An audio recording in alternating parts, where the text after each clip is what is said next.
Hi, welcome to this edition of People News Highlights.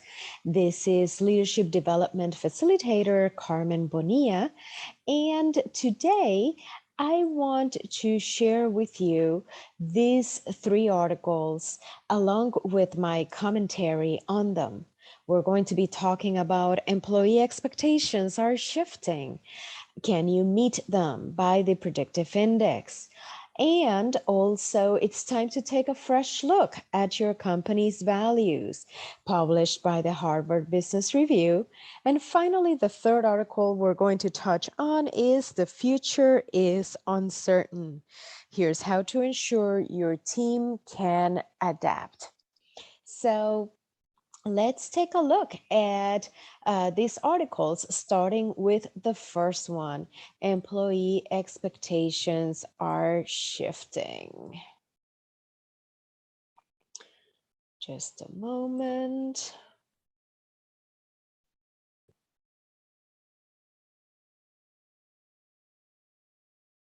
Okay, here we go. And so in this first article, employee expectations are shifting. Robert Imbrie from Predictive Index tells us that more than the great resignation and the great numbers of monthly resignations that we have been seeing be reported in the business press, there's something beyond those numbers that it is important for us as people leaders and organizations to realize. And it is that employee expectations have been evolving. And so I think that this article gives us a great opportunity to really pack together, bring together all these separate items that we have been looking at. And so we see that employee expectations are changing along the lines of work-life balance, employees wanting a stronger company culture, employees wanting at the end of the day, employers who care. And so Robert tells us in this article that there are four steps that we can take in order to meet employee expectations, align with those expectations, and be able to compete more effectively. That's what it's all about at the end of the day. And so it is possible to diagnose what are those employee expectations. And for that, the predictive index has tools that make that possible. I am a partner of Predictive Index. So if you're interested in these tools to survey your employees, your workforce, please do get in touch. I would be able to help you. Once those employee expectations are diagnosed, we address those. We also communicate about what will be the new culture. There will be a need to create and foster a new culture, and also inspire employees in the long term. So let's take a look at what this article walks us through, why meeting employees' expectation matters. And so what we see is that employees, they often leave a job when they have been dissatisfied for a long period of time, when they find better alternatives, or they have planned a change, or perhaps they have experienced something negative. And so, what are these new expectations that employees have? Well, we have been seeing many employees expressing an interest in remote work. A survey showed that 55% of office workers want to stay remote at least part of the week. Employees are also looking for flexible work schedules.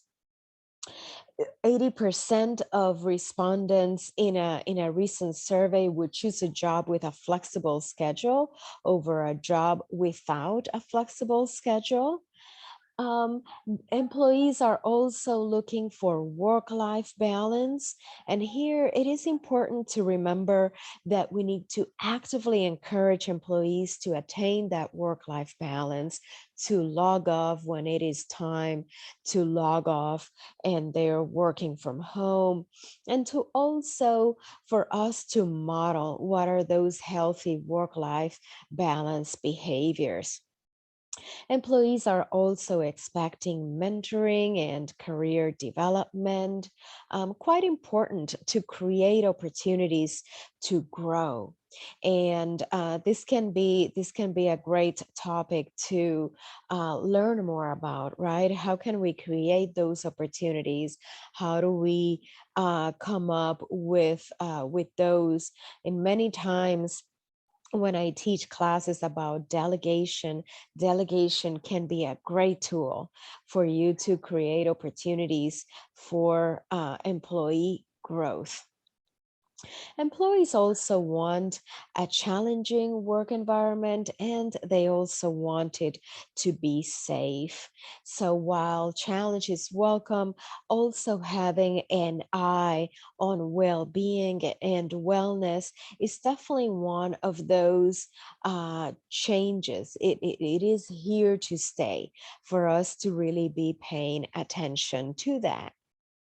Less micromanaging has become another expectation after employees have been spending so much time working on their own, working independently, doing less micromanaging, demonstrating more trust has become very, very important.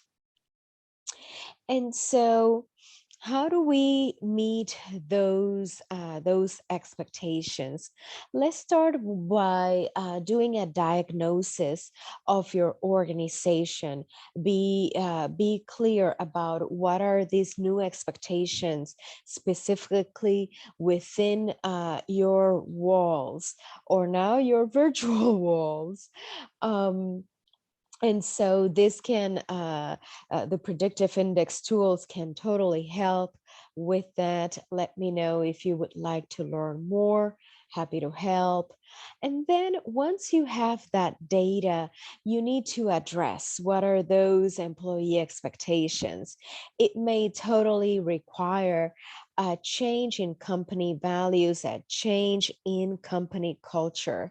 And in fact, this is a great segue for the second article that I'm going to discuss with you about refreshing organizational culture. When you have made some determinations about what are changes that you want to implement, it is very important to communicate, communicate, communicate. This is a very strong principle of change management. Change will not be adopted if it is not communicated. And then finally, it is important to keep an eye on how do you lead your staff. And so something that it's quite interesting and that we learn as we use predictive index tools is each individual has a preference to be managed in a different way. And this is something that philosophies of situational leadership have addressed, right? And how they have encouraged us to manage each individual in specific ways. And again, this is an area where the predictive index has tools that can help you figure out what is the balance to strike. So those are some highlights about this first article. Let's now go to the second article where John Coleman makes a case that it is time to take a fresh look at your company's values and culture. And so I love I love this article because of the questions in particular that John invites us to think about. He makes the case that in this new normal, it is a great time to refresh the company's mission, vision, values, even at your team level. It comes up for me. It's a great time to refresh on that, to refresh and look again. What is our core purpose? What are we hoping to achieve together? What are our core principles? And here are a few questions that I think are so powerful for us to think about right now, which are: what has changed? What is outdated and needs to change? What is new that needs to be embraced? And so John makes this case that we need to go about designing a process to engage our employees, engage the organization at large, and get employee input in all these different questions. And so, it's nice to refresh our memory and realize that mission and vision are not meant to be static, right? They are meant to be living things. And so think about, all the new things that have been emerging, the focus on wellness and well-being, as we saw in the previous article, the desire for flexibility, again, as we saw in the previous article, the focus on diversity and equity, the shifts in our mainstream culture, even your customer wants and needs, new employees joining your organization and your teams. Those are all great, great reasons to refresh your culture and how you communicate about it. And so these are changes that are so big, right? That, coming back to that point I was making a moment ago, let's go broad and engage the organization comprehensively. Let's also practice active listening, active with authenticity, and listen gratefully. It comes up for me that it's very likely that some commentary will come up about things that employees would like to see change. Even some things may feel like they may be, some criticism to organization, to management. Let's listen gratefully, right? It's always a gift when we receive feedback, when the feedback is direct and straightforward, and let's use it to grow, right? Let's use it for the positive. And so once you have conducted and collected all of that feedback, it's time to launch the new mission, vision, values. And something that the authors remind us here is the need to be consistent and to repeat the new messages. They make a case that, drawing a term from advertising, it is necessary to repeat a message from 6 to 20 times before the message is internalized. So quite a great reminder, I believe. And they also encourage us to consider, in what ways the different types of communications that we're going that we're going to incorporate these messages into. It could include, for example, right, incorporating these messages about the new culture into speeches by executives, email communications, team meetings, company events, etc. And so also think about the reinforcement that you're going to provide. And in particular, recognize the culture carriers, recognize those people who bring the message to their colleagues, peers, etc. So great, and very timely article here on refreshing company culture. How are you doing so far in this highlight of People News? Let's go now to the third article. The third article is about the future is uncertain. Let's take a look. The future is uncertain. Here's how to ensure your team can adapt. And so Keith Ferrazzi and Kian Gore write this article here in which they tell us about the results that they found upon interviewing, surveying 2,000 business leaders. Through these conversations and surveys that they did, they identified best practices that the highest performing teams during this pandemic time embraced, and they share this with us. They also wrote a book that I'm going to mention in just a bit. Can be a great resource to go learn more about what they share here. And so what they tell us is that these high performing teams, they demonstrated a commitment to and executed what they are calling radical adaptability.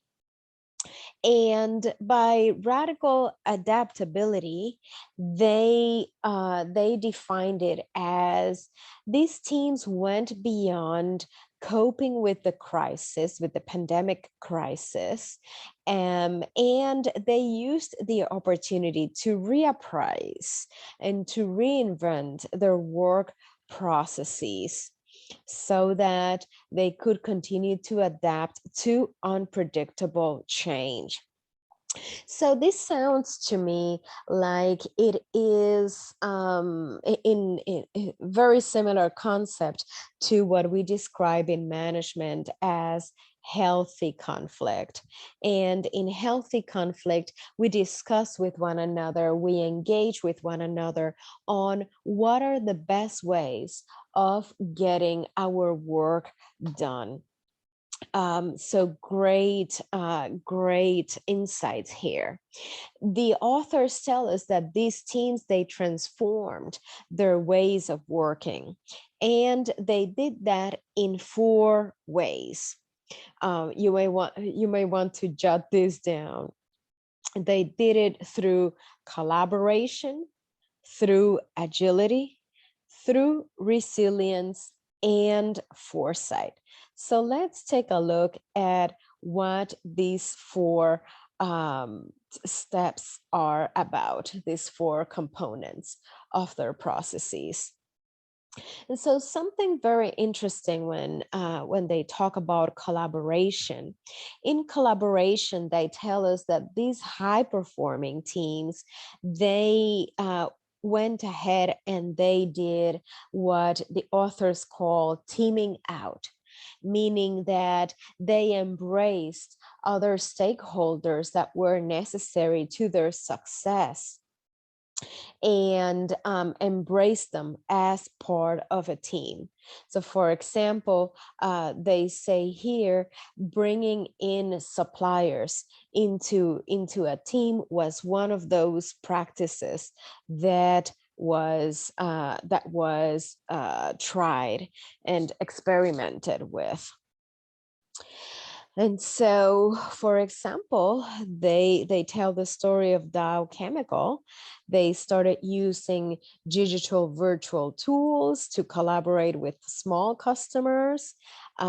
These customers previously did not have direct communication with the company, and as a result, they generated 80% more leads than in their best years in the past.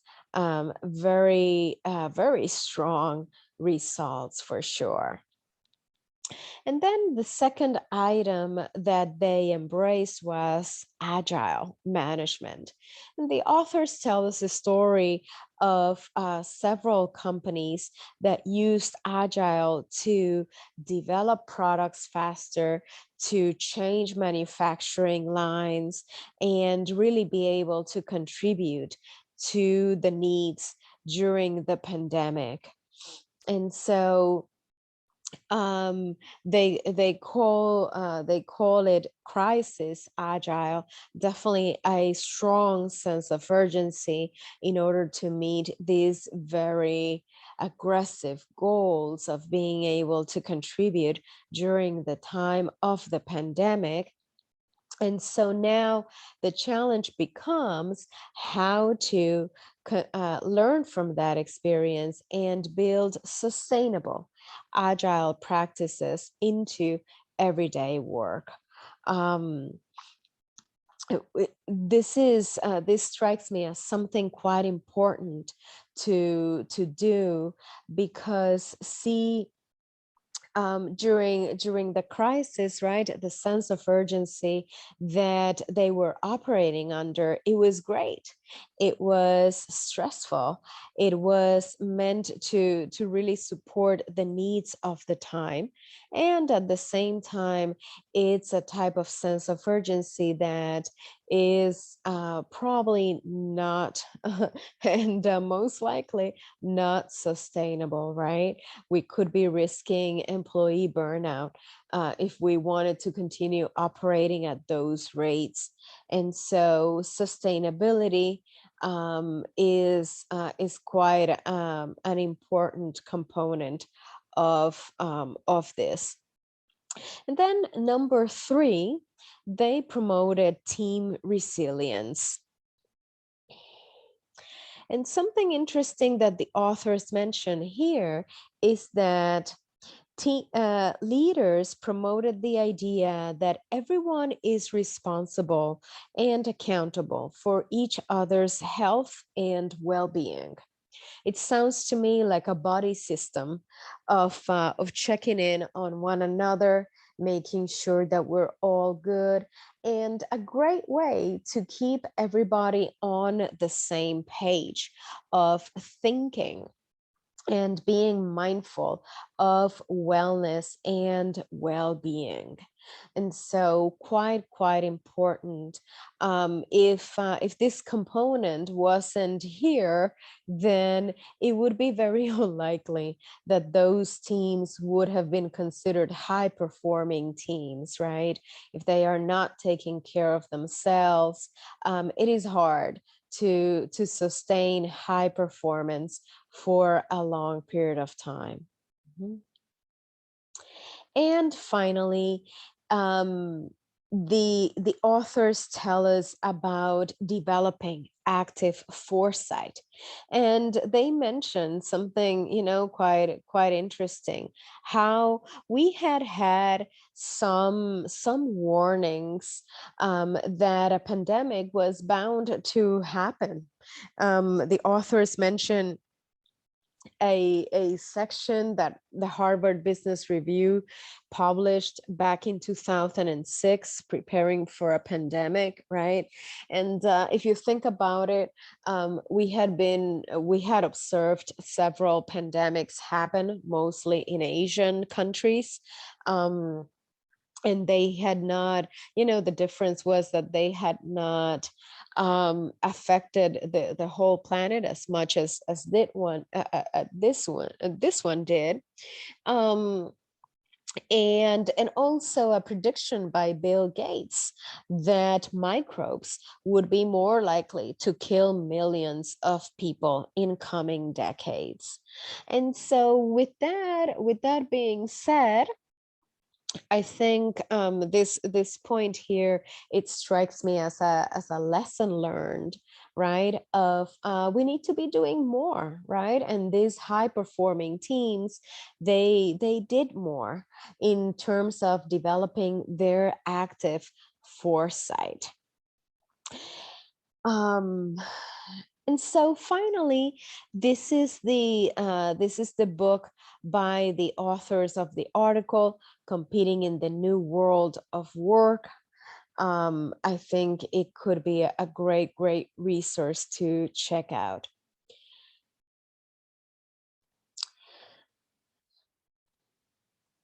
So thank you so much. This has been Carmen Bonilla. I am a leadership development facilitator, a former assistant professor of management for Rutgers Business School with 20 plus years of professional experience. I deliver training programs to management teams as well as I provide coaching services. These are some of my clients, their logos here on the screen, including the YMCA, New York City government, star companies, and I share with you a photo of me as a caregiver of my sister. So I also share with you here my contact information. Please get in touch if I can be of service to you, your team, your organization. Thank you for watching.